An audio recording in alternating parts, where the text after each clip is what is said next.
साद को गले लगा लिया, लेकिन सच फिर भी नहीं बताया। रात भर रिदा सो नहीं सकी। इसने फैसला कर लिया था कि अपने साथ की जिंदगी बचाने के लिए इसे इफ्तिखार के इसी महल में जाना होगा जहां आदिल ने पार्टी रखी थी। अगली सुबह रिदा ने एक खूबसूरत लेकिन गहरे रंग का लिबास पहना। साद ने हैरत से पूछा, रिदा तुम इतनी तैयार होकर कहाँ जा रही हो? रिदा ने मसनूई मुस्कुराहट के साथ कहा, साद आदिल भाई ने अपने घर पर एक फैमिली फंक्शन रखा है, उन्होंने हमें लाजमी बुलाया है। साद जाना नहीं चाहता था क्योंकि वो आदिल को पसंद नहीं करता था, लेकिन रिदा के इसरार पर वो मान गया। जब वो इफ्तिखार साहब के इस अजीमुल शान बंगले पर पहुंचे तो वहाँ शहर के बड़े बड़े लोग मौजूद थे और हर तरफ रोशनियों की चमक दमक थी। व्हील चेयर पर बैठे बूढ़े इफ्तिखार साहब मेहमानों का इस्तकबाल कर रहे थे।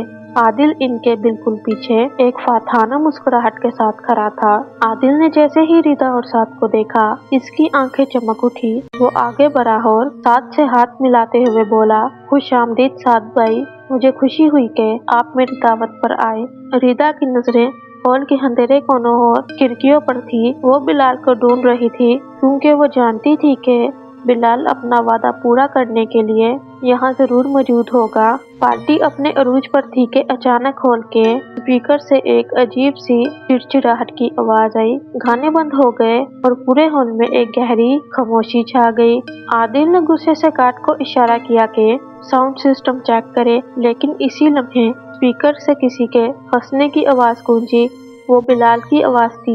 हॉल में मौजूद तमाम मेहमान चौंक गए। स्पीकर से बिलाल की आवाज आई, इफ्तिखार साहब, आदिल भाई मुबारक हो आपको ये नई जायदाद, लेकिन क्या आपने अपने मेहमानों को बताया है कि ये जायदाद आपने अपने ही सके बेटे और भाई बिलाल का खून करके हासिल की है? ये सुनते ही इफ्तिखार साहब के चेहरे का रंग उड़ गया और आदिल के माथे पर पसीना आ गया। साथ ने हैरत से रिदा की तरफ देखा जिसका चेहरा खौफ से कांप रहा था। आदिल ने चिल्लाया, गार्ड लाइटें बंद करो और इस साउंड सिस्टम को बंद करो। लेकिन इससे पहले के गार्ड कुछ करते, हॉल के बड़े पर्दे के पीछे से एक साया नमूदार हुआ। बिलाल हाथ में गन लिए सबके सामने आ गया। इसका आधा झुलसा हुआ चेहरा देखकर खवातीन ने चीखें मारना शुरू कर दी और हॉल में बदहवासी फैल गई। बिलाल ने गन का रुख सीधा आदिल की तरफ किया और बोला, आदिल 5 साल पहले मुझे अंधेरी कोठरी में सराया और मेरी बीवी रिदा को डरा धमका कर मुझसे अलग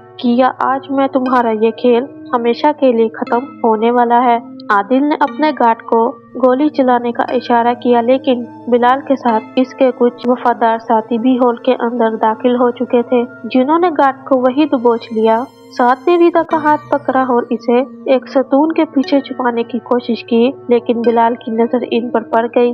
बिलाल ने चिल्लाया, साद भाई, अपनी इस मासूम बीवी से पूछो, इसने आदिल के कहने पर मुझे पहाड़ी से धक्का दिया था या नहीं? ये औरत तुम्हारी मोहब्बत के लायक नहीं है, ये एक कातिल है, कातिल। साद ने सदमे से रिदा की तरफ देखा।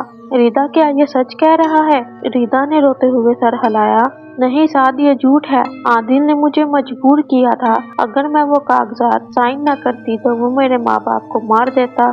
इसी बहस के दौरान आदिल ने मौके का फायदा उठाकर सोफे के नीचे छुपी अपनी गन निकाली और बिलाल पर फायर कर दिया।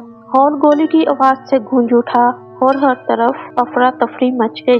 बिलाल को गोली छूकर निकल गई। इसने गुस्से में तड़प कर आदिल पर जवाबी फायर किया। गोली सीधी आदिल के सीने में लगी और वो खून से लथपथ होकर वही फर्श पर गिर गया। इफ्तिखार साहब अपनी व्हील चेयर पर बैठे अपने बेटे की लाश देखकर चीखने लगे। बिलाल ने आदिल को खत्म करने के बाद अब गन का रुख सीधा रिदा की तरफ कर दिया। साथ बगैर एक सेकंड सोचे समझे रिदा के सामने आकर खड़ा हो गया।